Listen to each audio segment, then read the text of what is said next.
Hey, solopreneurs, quick note before this episode kicks off. This is part of the How to Grow Your Business series. I'm bringing in a whole bunch of experts between how to grow your business on LinkedIn to how to handle your team and make sure that you're managing your contractors the right way to really help you grow your business. I hope you enjoy these episodes and have a fantastic listen. Hey, solopreneurs, Gabe here. Today we have Charles Alexander of yourcharlesalexander.com. He's going to talk to us about how to take your side hustle to a full-time business. It was a fantastic conversation, and I'm looking forward to you hearing it. Charles, thanks for being on the podcast. Gabe, thanks for having me, sir. I am excited to have you on. We're going to talk about how to take your side hustle and turn it into a full-time business, which there's a lot of people out there that are trying to figure that out. Yes, there is. And you've got some great wisdom on your story from doing that. And so let's go there. Let's go to your story. What brings you here? So to take it back a few years, I'm the youngest of 5 in a very blended family that grew up in the most rural town of Tennessee you could possibly have and still have a high school. I graduated with 25 people, which was a big class at the time. So when I tell people I graduated 5th in my class, I don't tell them I had a B average. But growing up, my dad and parents owned a variety of businesses, retail mostly. So they started out years ago when I was a kid with Curtis Mathis. Do you remember Curtis Mathis at all? Yeah, I actually do remember Curtis Mathis. Yeah. These were the old school giant cabinet style TVs that, eventually when they went out, at your grandma's house, they just became like the TV stand or the portable TV that sat on top of them. Well, these Curtis Mathis TVs never died, which was great unless you were trying to sell more TVs. So either way, my dad finally got out of that TV business, started his own, eventually turned into a furniture store as well as rent-to-own stores, which, by the way, could be its own podcast in and of itself if you've ever worked in that industry. My gosh. And then mattress stores and just all kinds of different things. And I got to see soup to nuts what went into it, the stress level of it, or rather the benefits of it as well. But I decided at that point, man, I will never be an entrepreneur. This looks awful. I will just go get a cozy job somewhere and hide for a few years. My dad looks stressed. So went all the way through college, met my wife there. And after I graduated, I, did a little bit of traveling, worked for Terminex, would train people on how to use their brand new computer systems. Went to work for ServPro, which is a fire and water cleanup company, franchises all over the country, and kind of got reintroduced to entrepreneurship again at that point, because all of these people, even though they're franchise owners, they own their own business. And I could see people that, for lack of a nicer way to say it, that might not be able to walk and chew gum in real life. They could follow a system very well and they could read, and they were blowing us away in terms of how much money they could make. Well, fast forward a little bit. My third job, and the last one, is at a small business development center where I do business coaching, free one-on-one coaching for small business owners. Almost 15 years now. And about 5 years ago, I thought, Gabe, golly, I really ought to kind of practice what I preach here a little bit. Maybe I should start, making some extra money on the side. And, not just will that make me a better entrepreneur, but man, I got 3 kids at the house. At this point, their ages 13, 10, and 9. We could use a couple of extra bucks. Wouldn't hurt us at all. And when I started out, I was just doing some content creation, writing, website updates, email newsletters, and I was targeting banks and CPAs, which, by the way, for anybody listening, is not the easiest to target in terms of folks that are wanting to move forward to generate a lot of content. Either way, the very first CPA client that I had, I was offering these 3 different packages, which, if those of you that are entrepreneurs, if you get nothing else out of today, make sure you go back and retweak however you offer your packages, so to speak. We're getting away from hourly billing, or this special little quote that we'll do just for you and take somebody through this long, laborious process. People love packages. And the idea is that you give them, you design the package that you want, the middle tier one. If you go bronze, silver, gold, you want to sell the silver. So in that case, I designed this thing. I was going to write X number of blog posts, update his website, these number of newsletters. And then the beginner package basically was just a little bit cheaper, but offered half as much. So he wouldn't want to pick that. And then I offered this gold standard package, which was twice as much. And the only thing extra it offered was a video. Well, I know how to do video. Well, sure enough, bless his heart. That's what we say here in Tennessee. He decided to do the video option. So I learned how to do a video very quickly. And that video I made was awful. It was basically a PowerPoint with my, as you guys can tell, my Southern accent of a 5 minute, you know, video. But either way, even though it wasn't very good, it still beat all of the stuff I was writing for it. So I learned how to train myself on it very quickly and went through several iterations to where I get to where I am today. And I have a business that is now full time, all very automated, very delegated, where I create explainer videos. They're these 90-second videos that will tell about who you are and why you're different, why somebody should even work with you. And I work a lot with financial advisors and insurance agencies, and I have done one of everything for everybody else. But that business, I've had to, going back to practicing what I preach a little bit, I've had to learn to do that. I even had to go out and hire my own business coach, which may be the second good point for anybody listening today. If you're an entrepreneur, go get a business coach. I tried to do it for myself. And Gabe, I figured out very quickly I was my worst client. I could not take my own advice. Either way, it's grown to a point where it's a full-time thing, and it is very cool to see come to fruition. Interesting. So you basically started out in the video stuff purely by accident? As a lot of entrepreneurs do. I was going to make some extra money, and I was going to solopreneur it out. And that was not where I was going. And you could talk to a lot of people. If you could pick, hey, here's 10 businesses Charles might run, video is not going to be on that list. It falls under kind of a creative element. I'm not exactly Mr. Creative. I do like paint by numbers pretty well. But the niche that I found, and I say niche, not niche, again, born in Tennessee, uh, the reason it works out is because I was always, for the creatives, I was always a little too square. I'm more Excel spreadsheet guy. But for the true, you know, Excel spreadsheet guys, the in the box thinkers, I'm a little too out of the box or creative. So I'm right there in the middle now to where the financial advisors, insurance agents, business professionals, whoever, banks, attorneys, mortgage brokers, they're not necessarily super comfortable with hanging out with hipster digital marketing agency that every picture on their website is them kind of looking off into the distance in black and white. They're more comfortable working with a dude like me, and that played itself out. Either way, go back to your original assessment. No, I wasn't supposed to do videos, but I do, and I'm very happy to do them now. Mm-hmm. That's interesting. So yeah, you made a comment just a bit ago that is so true. The kind of the term accidental entrepreneur. So you started out going down the road one way, but the thing that took off was not the thing you thought it was going to take off, which is just always so interesting when I talk to other entrepreneurs. Like, what worked? I wasn't planning on this working, but it did. That'll be something we can chat about here in a little bit. But I always tell people, before you launch a full-time business, try to make sure you put yourself in a position to launch it on the side. And the term side hustle has been just overly used and abused. I use it because people know what it means, but there's the great resignation that's going on right now, and it's just not the fry cook at Burger King that doesn't want to go back at $7.50 an hour. There's a lot of people in corporate America who've been home for a year or two that realized this isn't that bad. I've started doing a little something extra on the side anyways. Maybe I would want to explore that a little bit. I always tell people when they're doing that, be very open that first year at least to what all does the customer want that still fits my skill set, that makes me happy, that puts you in the flow state or whatever it is you want to call it.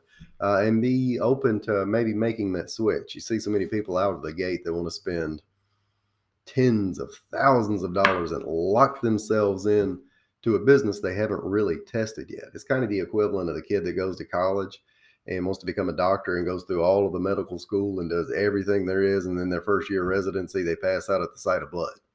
That's too late. Find these things out first. Yeah, that's a great piece of wisdom. I actually have a client that is a veterinarian. And I told him, I said, one of my daughters kind of wants to become a veterinarian. He says, here's the deal. He said, send her out with me. When you're ready, send her out with me before she even starts college. Want to make sure she can handle doing what we have to do. It's not all babies. He said, it's not all baby animals. He goes, there's other stuff that comes with it. So, I mean, that's a fantastic example. Oh, absolutely, yeah. Yeah, she'll find out real quickly that some of these little even cute little babies, you gotta take care of them. They're sick, it's not fun. No, no.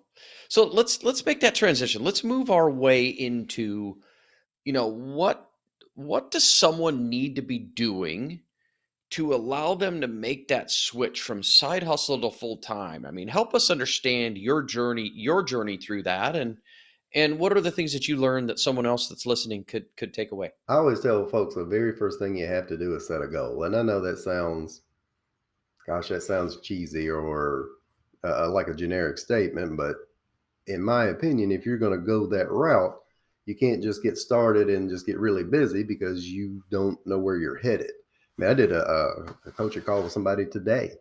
Uh, I was getting into custom cabinetry work. Well, what's your goal? Well, we just want to do the best we can and make some money. Great. Let's put a dollar figure to it. And especially for those people that already have an existing side hustle and whatever that is. And maybe they're doing something in the realm of money, or they're selling insurance, commercial insurance on the side. Um, you need to first and foremost know what your goal is first year. If you can't figure out your goal, easy, replace your existing income, right? Or at least get as close as you humanly can. So decide what that number is. And so for some folks, it may be as low as 25,000. Others might be 250. I don't know. It depends on what your home budget looks like. But then also do a personal budget. That's where visiting and taking some notes from you would come in very handy, I'm sure. I am always surprised at the number of people that want to launch a business that not only can they not do a cash flow projection, of course they can't because they've never done a personal budget. And they think simply adding a zero to their income will fix a lot of their problems, and that just and that just makes it worse. It does not make it better. Quick story: years ago, when I was doing some business coaching, 2008, I had a client come through, existing business, but they were like everybody else and had kind of gotten upside down, so to speak, and they wanted the bank to extend their loan a little bit, lower the rate, help them out. Well, that was back in the days of the stated income loans.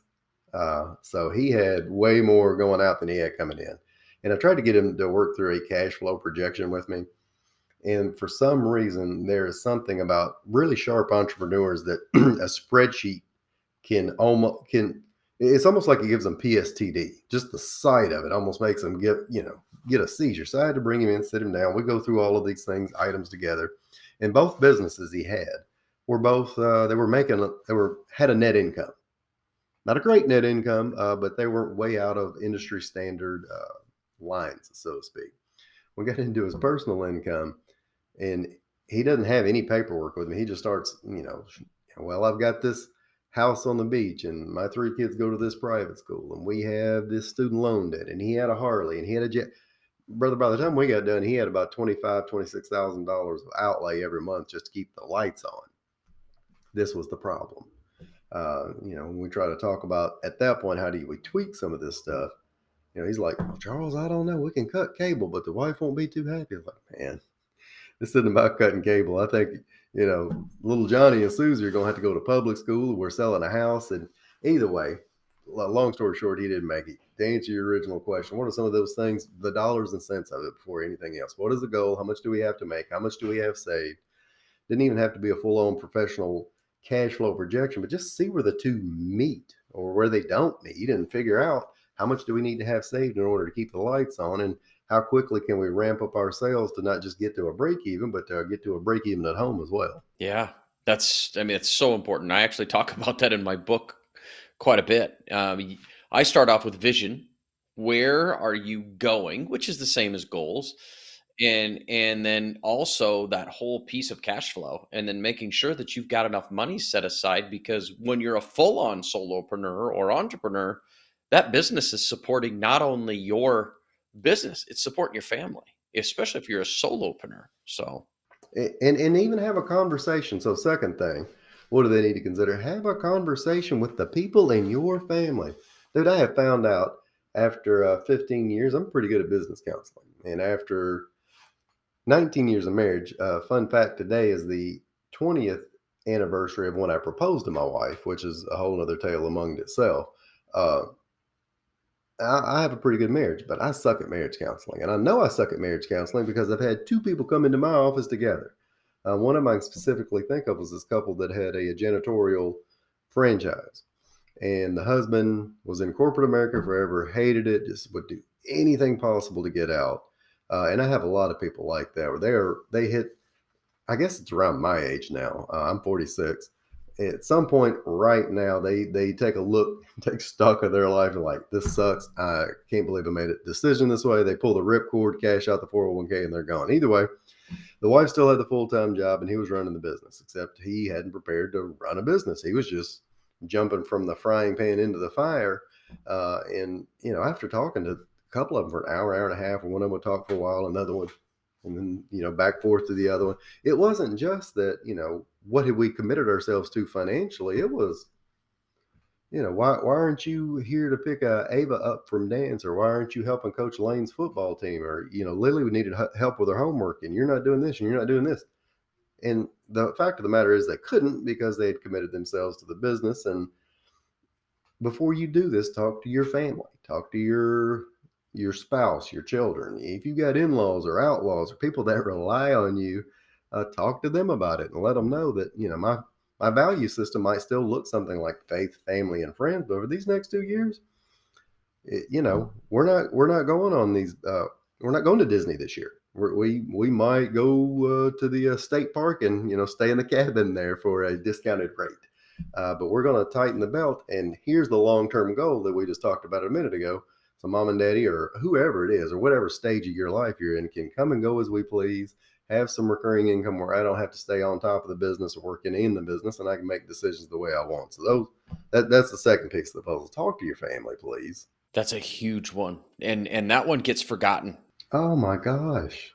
Yeah, that one gets forgotten. Well, people's spouses are very supportive, and they're also very disengaged. It's whatever you think, pumpkin. I couldn't tell you the number of y'all say pumpkin. We do. Whatever you say, pumpkin. They'll just go along with it, and they don't put any thought or effort into it. Which I'm sure is somebody else's podcast about how distracted we are or not thinking things through. But just I have faith in you, and it'll all work out in the end. And you've got somebody jumping into a brand new phase of their life. They need more support than just, I think you can do it. They need a ton of other things to think through.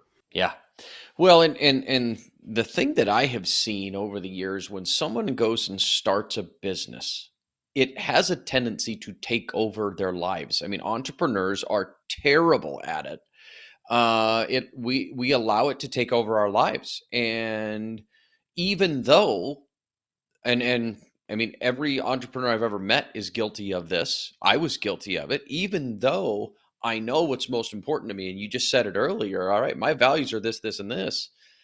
None of that matters if I can't produce an income to be able to make sure I'm taking care of this family. And so I love that tip of making sure that you communicate with your family and your loved ones, like, just so you know, if we go down this road, this is what it's going to look like for a little while. I still love you. Yep. I'm still going to be there. I'm still going to do everything. Yeah. But I'm trying to build this thing up so that it can take care of our family the way it needs to take care of it. And that communication piece, that right there is huge. And I've had so many people, when I talk to them about their goals, I'm talking about monetarily, and they start off with, well, I just want to be able to work the hours I want to work, come and go as I please, make my own decisions. And I say, hey, that's great.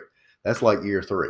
Mm-hmm. And make sure we know that out of the gate. If you think you're going to come and go as you please year 1 and 2, you most certainly can. However, the other people that rely on you or the mortgage company might not be happy. Mm-hmm. Yeah, completely. So what's the next one? Things I like to look at in terms of what do you need to think of first is kind of what are causing businesses to fail, so to speak.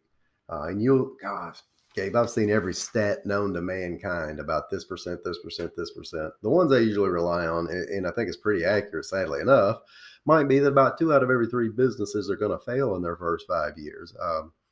And again, that's scary for a dude like me with 3 kids, because they all have entrepreneurial spirits, and they see my wife with her own bookkeeping business, me with the explainer video business, and they want to set up a lemonade stand. At that rate, 2 of those little monsters will be living in my bonus room forever, and I don't want that. So things to think of are like these 7 deadly sins, so to speak. And out of the gate is just a lack of experience that people have. And that's unfair because how do you get experience until you actually do the thing yourself? I keep referring back to parenting. I know you have girls, and it's the idea of being a parent before you have kids. You can't really describe it to people. Oh, you can read all the books and you can take all the advice, but until you are holding a 3 month that is crying nonstop through the night, you don't have the experience. And that's just part of it. That's one of the reasons, reverting back to the side hustle piece of the puzzle, I love so much. Start it on the side first because that'll give you some of that experience where failure is super cheap and experimentation is still fun and not concerning and not all consuming. And then other things to think of. I think I already, really mentioned a lack of capital or the things that, put you in trouble with cash flow. Being able to plan a little bit, which sounds so silly. And again, that sounds cliche. I don't mean a 50-page business plan full of charts and graphs, but just think through where you are going. The analogy I always use is like building a house. And not everybody's built a house, but at this point, especially after being home for 2 years, a lot of people at least went through some reconstruction on their home. Everybody and their mama decided to do a home project. Well, what would that look like if you had no plan? What would if, we decided we wanted to build a house and we didn't contact the bank, we didn't contact the builder. We just, I sent my wife to Lowe's and I went to Home Depot and we're gonna meet back here at noon, babe. We're just gonna get started. And I have so many people that start their business just like that. And you can get really busy doing that. I mean, if I wanted to build a house, I could saw logs for three days straight and just sweat nonstop and put out a toilet and start jamming plumbing together. Well, at the end of a month, I would have a house. I wouldn't have anything that looks like a house. It wouldn't even look like a tree house, but I'd been really busy. And people do that all of the time because there's no planning involved. I mean, even our own family, when we go on vacation, my wife being the, what do you? I assume it's right. No, it's left brain. Who's the analytical side? This left brain. That would be the left brain, I believe, is the analytical. I'd have to look it up. Well, let's think about this for a second. Everybody says isn't it something to the nature of the creative people are in their right brain because the creative side is the right brain, and then Yeah. the analytical side is the left side of the brain. I think that's it. I'm sure somebody listening is crawling right now. Correct us in the comments section as this hits YouTube.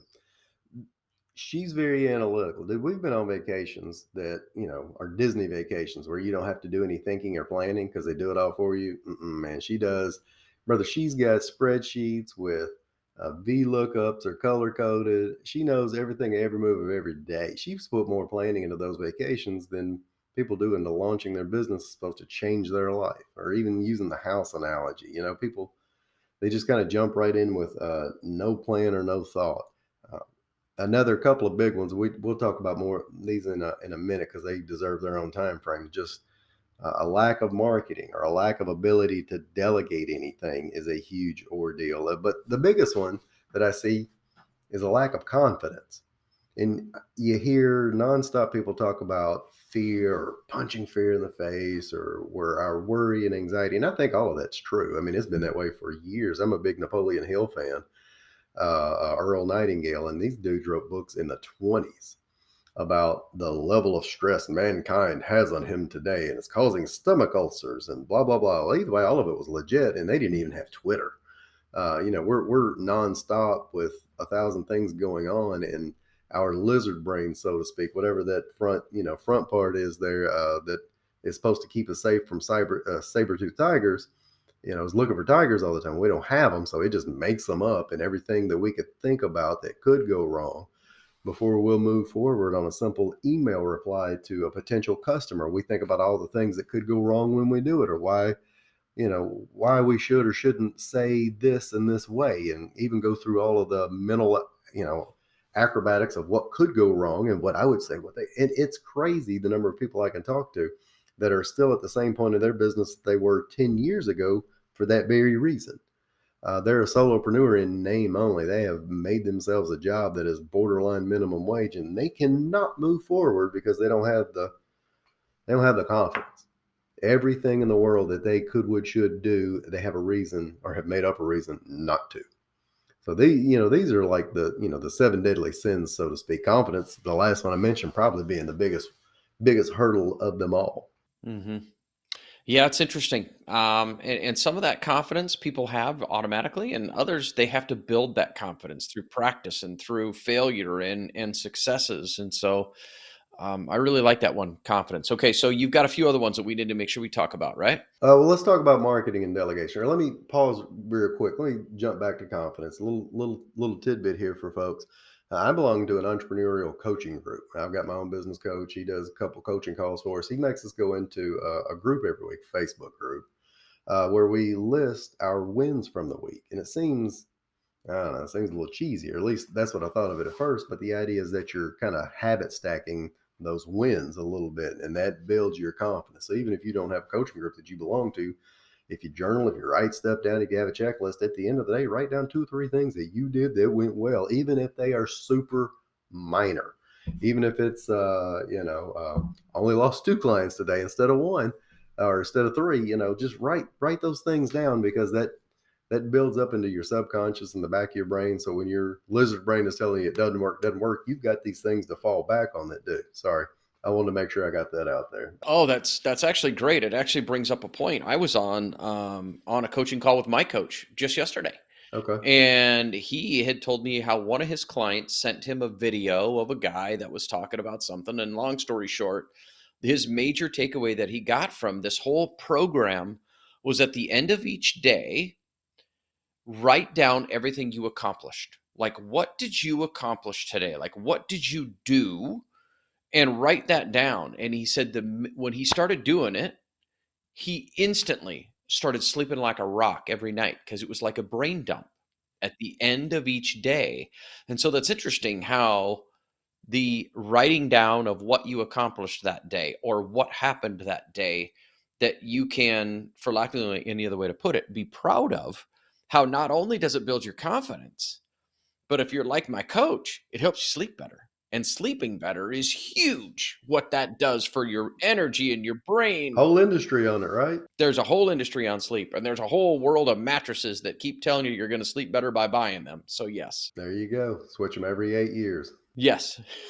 So going back, looking at marketing and delegation is one that I've spent years and years helping people coach through. People always want to look at how do I borrow money or get more cash flow, but it always usually boils down to one of those two previous items. Marketing, obviously, being one that I don't see enough people spending time creating leads or following up with leads. Saw a little bit of research recently that from $0 to $10,000 a month, your entire life should be just built around creating leads. And businesses seem to jump in ones and threes. So once you go from trying to go from the $10,000 a month to the 30, and then from the 30 to the 100, and to the 100 to the 300, is where you make those jumps and those changes.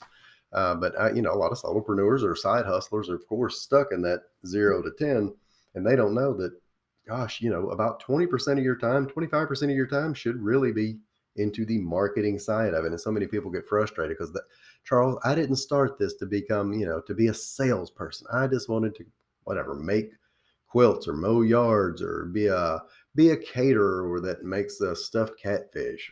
Great.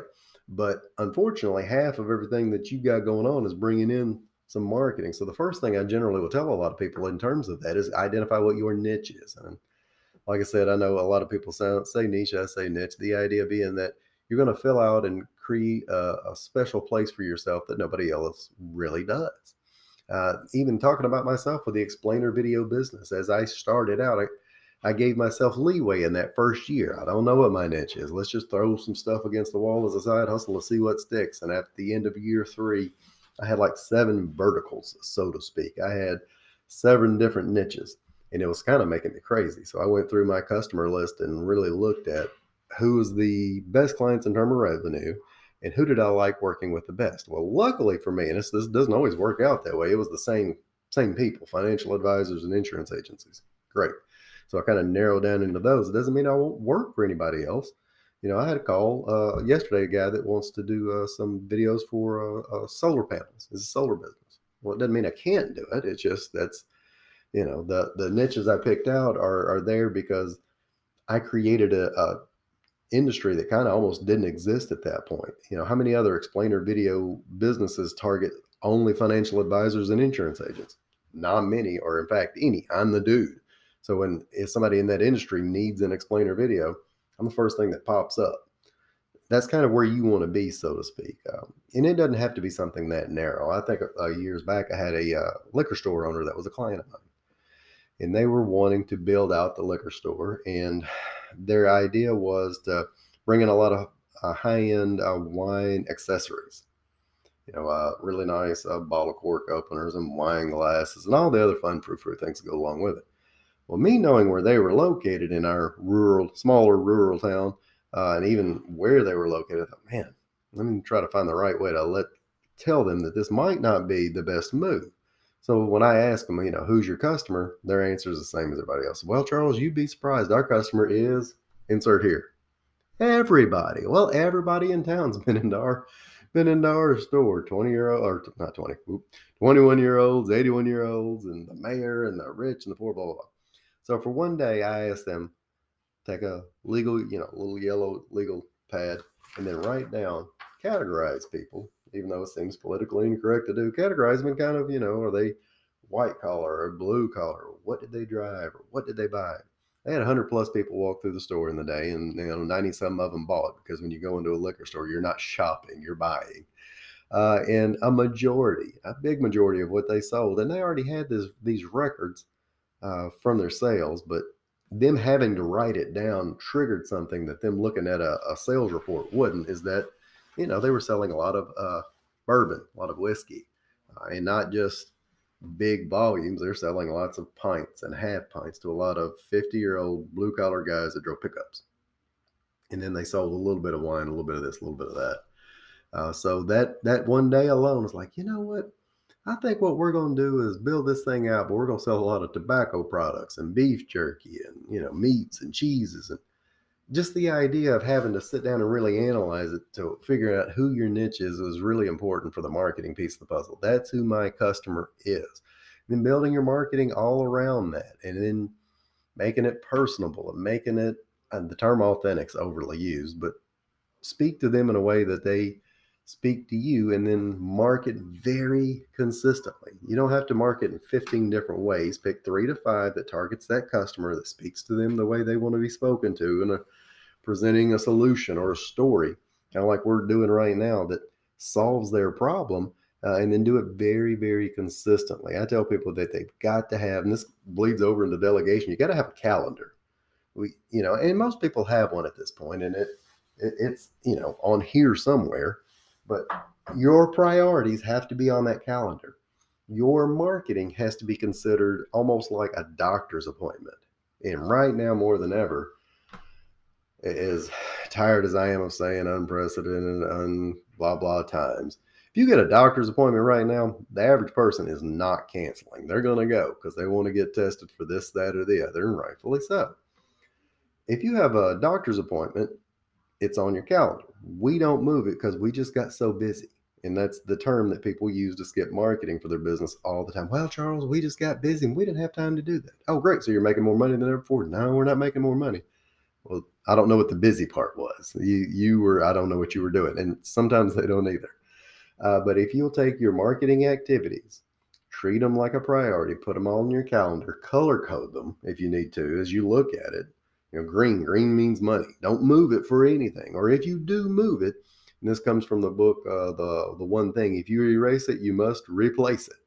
Put it somewhere else, but it cannot disappear.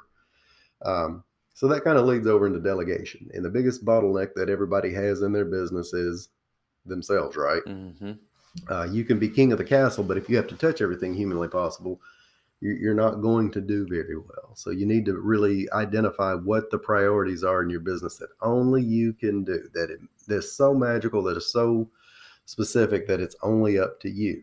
I always steal this analogy from, or the story from Power of Habit. You ever read The Power of Habit? I think I have. Written by Charles Duhigg. Yeah, yep, I actually have. Okay. Excellent book, by the way. The story that really stuck with me out of it more than anything else was Alcoa, an aluminum manufacturer. They had hired a turnaround specialist to be their CEO, Paul O'Neill, who later became Secretary of Commerce, I believe, under George W. Bush. He was hired, I think, 94, sounds right. And at that point, Alco was a $3 billion company. When they brought him in, they were really expecting him to have this brand new plan of we're going to expand here, or use some ISO 9000 standards, or go full on Six Sigma, whatever it was going to be. So the very first board of directors meeting they had, he did a 12-minute presentation on one thing: safety. Which was, who's going to argue against safety? Like, oh, safety, boo. No, they all, yeah, yeah, of course, safety. But yeah, but let's get to the real stuff. Well, that was the real stuff. And the following day, I think Alcoa's stock price dropped. People were worried. Well, fast forward 10 years later, and they're not a $3 billion company, they're a $27 billion company. He had transformed that business. Well, why? How is safety that important? Well, it's a keystone priority. That is, immediately, if we focus on safety, we have happier workers, right? Because, well, this is a safe place to work, and we don't have these issues like we've been having over the past several years. We don't have production time loss for having to shut the manufacturing floor down after an accident. When production goes up, because both of those things are working together, employee turnover goes down, all kinds of things. Just made those changes because of that one simple priority. And so that's what I tell business owners. What is that priority in your business that only you can do? Write it down. What is it that makes you happy, that puts you in a flow state, that is good for you? And then figure out what all the other items are. So if you already have a side hustle, the cool thing is you don't have to sit and think about it. I would tell people, and I've done this for myself, and ooh, it was painful. For a week, I would jot down everything I did of every minute, virtually every day. Every task. If I switched a task, and if I'm checking my email, all right, checking email 9 o'clock to 9:05, and then I jumped over to LinkedIn. Well, LinkedIn from 9:05 to 9:08, and then I jumped over to a sales call. Write it down, write it down, write it down, write it down. Clockify, a Chrome extension, great tool for this, by the way, that can help you track automatically. You just have to click and tell it what you're doing. You can go back over a day, over a week, and say, here's all these tasks. Well, pick one to get yourself comfortable. What's one that somebody else can do? And that's what I tell people. Start off with those baby steps. In a lot of cases, you can find a virtual assistant. I've got one right now, virtual assistant that uh, overseas, does fantastic work, does it for not nearly the dollars and cents you would think. And anytime I come across a task that I've done twice that I don't like doing, and that doesn't make me any money, I try to figure out how to document it, make a one-page SOP. I use a screen recording software, and I'm doing it today. There's some LinkedIn prospecting I was painfully doing. And I stopped and thought, nope, I'm not doing this. So write down, here's how I do it. Do the screencast software, make a one-page SOP. I go into a project management software system. Asana, it just happens to be the one I use. Post it right there. Just put the SOP, what the frequency of it is. This is important. If you're going to assign something to somebody, give them instructions, clear instructions. Give them time to learn to do it. How often should it be done?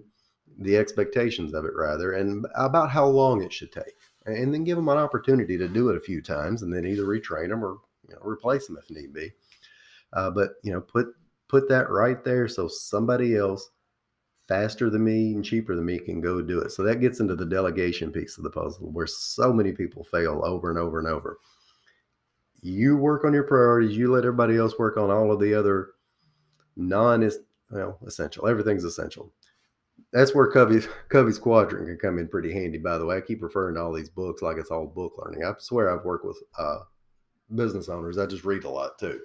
But Google Covey's quadrant for those of you that haven't heard of it, and identify where the important and urgent tasks that only you can do, and everything else, start outsourcing one by one, and you'll find out very quickly that you're happy to do it.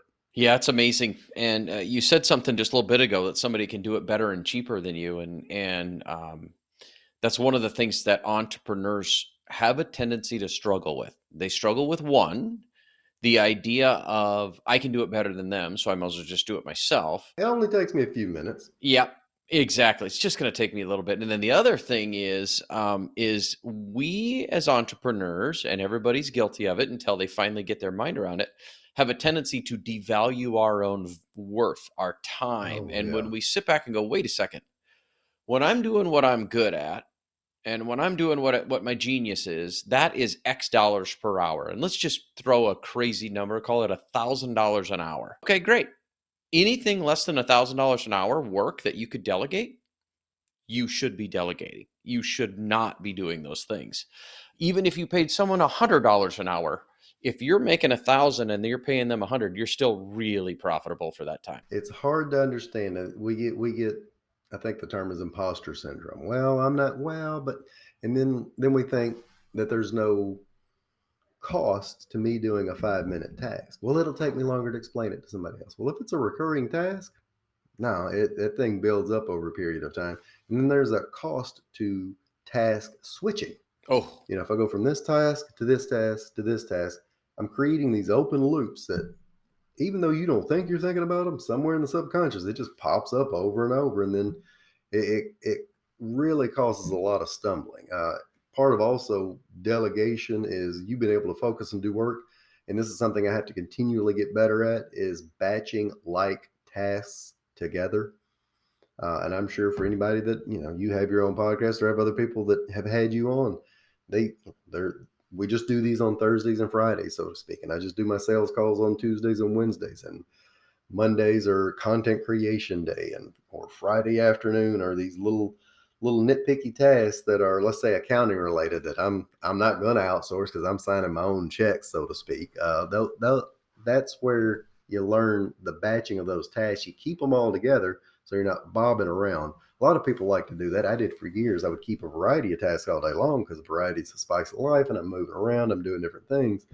And it takes you twice as long in a lot of cases when you're moving from item to item to item.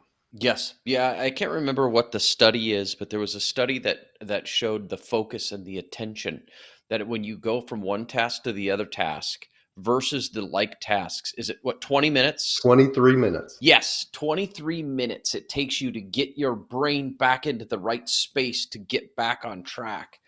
And that sticks in my mind so much. Oh, man. Hmm. And you think about, and we're interrupted every 3 to 4 minutes, which basically means we never get into a flow state or a focus point where we're getting deep work done. We're just bouncing around all of the time, and we feel really busy, and we trick our brain into think we've done a lot. But so many people listening, watching right now can tell you a day that they've had this week or the past 2 weeks. I was just so busy that day. What'd you get done? I don't know. Hmm. Nothing. Yeah, crazy. So we talked delegation, we talked marketing. Are there any other pieces you want to make sure you share? Delegation, marketing, being able to scale your business the right way, just simple stuff that I think a lot of people overlook, especially if you're starting right out of the gate. I always tell people, uh, learn to start cheaply, if that makes sense. I want you to be able to put the right money in the right place and do the right thing so you don't have to redo it over and over.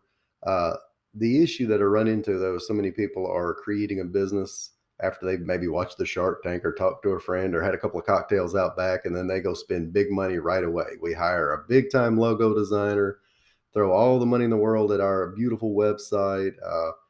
And I just watched a video you did, very good, by the way, on forming an S corp or LLC, or they'll go out and form a corporation, and they haven't sold a thing. And that's where I tell people, I love the idea of you putting the money into the business, setting it up right the first time out of the gate, so you don't have to redo it later. But you're allowed up to $3,000 in a lot of places just to go try stuff. Don't go spending all your money just yet or trademarking everything just yet. Just try a few different things. See what the customer wants. See what you like doing. See what your capabilities are. See what works, what doesn't work. Fail cheaply, fail quickly. Get back on the horse. Try it all over again. And then another simple thing that often gets overlooked, and people talk about it quite a bit now, but it needs to be looked at in a way that it doesn't seem mystical, is set your morning up correctly. When you get out of bed, average person rolls over and checks their phone first thing. Well, your phone is not designed to make you as productive as you think it does. It's designed to take you in 40 different directions. So I always tell people, put the phone away, wake up before anybody in the house does. Tell you what, quick story here. I had last year, I had a couple of clients come in, same day, both medical practitioners, both doctors. They had family owned practices.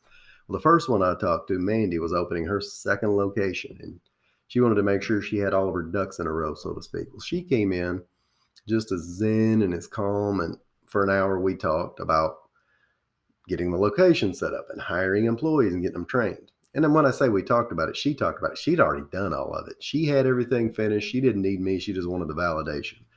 And when we got done, I asked her, well, kind of how did you go through this process, or what, how are you so organized? And she reiterated to me what I think I probably already knew about her. She gets up an hour before everybody else in her house does.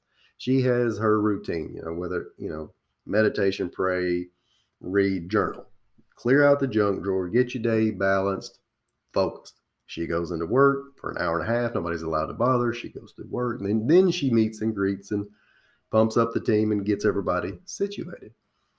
So an hour and a half later, this next doctor comes in. Brother, he comes in on two wheels. He's hot. He's got the phone up to his ear. He's talking. He's late. And he starts firing off all of these questions. Well, how do they do this? Well, I don't understand that. And he's frustrated with who I don't know. That he can't grow his business. Nobody wants to work anymore. Insurance companies are hard. Clients are dumb. Blah blah blah. And after an hour or so, I had a ton of advice for him, none of which he was really very willing to take. So I just, to humor myself, kind of, how do you set up your morning? And he looked at me. I swear he almost like wanted to reach out and just pat me on the head, like, oh, what do you mean? I'm just so busy. I wake up, I grab my phone first thing, I see my texts and my emails, and I check the news feed, and I know what's going on in the world. And he's just scatterbrained. And he left, and he's still in the same spot that he was when he rolled in the door, still has a practice, but he will be at that same level of revenue forever. So what's the other thing entrepreneurs need to think about? Set your morning up to where the rest of the day can be a success. If you're just, if you're into a sprint first thing in the morning instead of a marathon, you're already in trouble. Yeah. For those of you listening, that is an amazing piece of advice as well. And the thing I'll tell you is, I believe it was episode number 9. I think it was episode 9 that I had was a guest by the name of Buddy Rathmel. Buddy Rathmel was the guest that talked about setting up your morning routine. Okay. It was also based on The Miracle Morning by a guy by the name of Hal Elrod. And it's amazing. So there's a couple of good resources to go to. But that morning routine, those of you that have been listening for a while, I'm a huge believer of the morning routine, and I talk about that stuff quite a bit. So thanks for sharing that, Charles. I appreciate that. Good deal. Mm-hmm. Yeah. So is there anything else you'd like to share regarding going from the side hustle to the full-time business? I can tell you what I've got to share. I've got a checklist, and I know you'll have this in the show notes somewhere, but if you'll go to my website, yourcharlesalexander.com, I've made it very easy. I have both things listed there, where my explainer video business is and the coaching for the side hustle to full-time business is on there. Click on that. You'll find a checklist. It's a 2-page checklist of all the things you need to consider when you make that switch over. That is one of the easiest things that I've found that people have wanted for years and years, a magic checklist. Now, granted, that checklist might not cover everything there is under the sun, but it will at least get you going in the right direction. Love it. Absolutely love it. So here's the point in this podcast where we make the switch. This is a podcast about money. And there's 3 questions I ask every single guest about money. So what is the smartest thing you've done regarding money? And tell me that story. Telling you when I started working for Terminex years ago, and it was my first job out of school.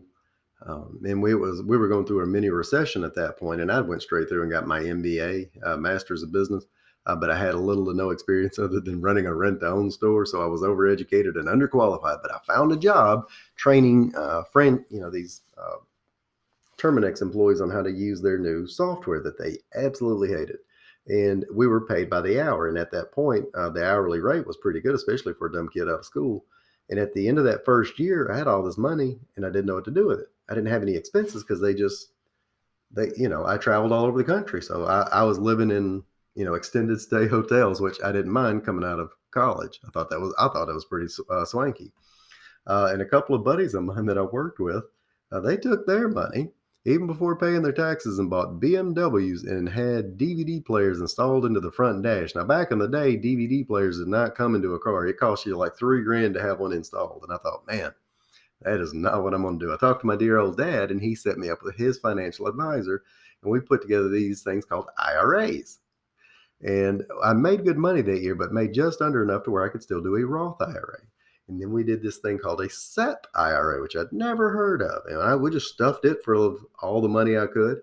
And then at the end of the year, we took it and converted it into a Roth IRA. And it cost me money. And my girlfriend, now wife at the time, couldn't quite understand it. But now that when we check our bank statements or our wealth accumulation, so to speak, it's not bad. It's very formulaic. Of I don't know if you guys have. I'm sure you've mentioned this before. The Millionaire Next Door, The Millionaire Mind, which is a great book by Thomas J. Stanley or H. Stanley. Either way, that was kind of the idea, and we did that the following year as well. And then when she got out of college, we put a bunch of money in her Roth IRA, and even did a couple of conversions down the line to where I'm we're not gonna be billionaires, but sitting compared to a lot of other folks that are my age that are still talking about, yeah, we need to get that 401k going. I'm like, whoa, good luck. That's a fantastic lesson. Nice job. Yeah. That's the smartest thing I've done. Other smart things. This is the house we live in is our fourth and last house, but every house we bought, we scoured the earth to find a deal, and then we always made sure to sell in an up market. Even one time when I was getting ready to sell, it was a down market. We rented it out for 4 years and then sold it back in the up market. I did get hit with capital gains tax, but it was well worth doing. But either way, those are the couple smart things I've done. That's great. How about the other side? Biggest money mistake you've ever made? Tell me that story. You know, like I told you earlier, I'm a real paint by numbers kind of guy. Uh, and this is, hope doesn't hurt anybody's feelings. I've never leased a car. I've never bought an extended warranty. I've never bought a timeshare. The biggest mistake I make to this day is I put too much of my self confidence in money. Is in if I have a lull in sales, I think the world is coming to an end and I'll never make a living. And this goes back to the confidence thing.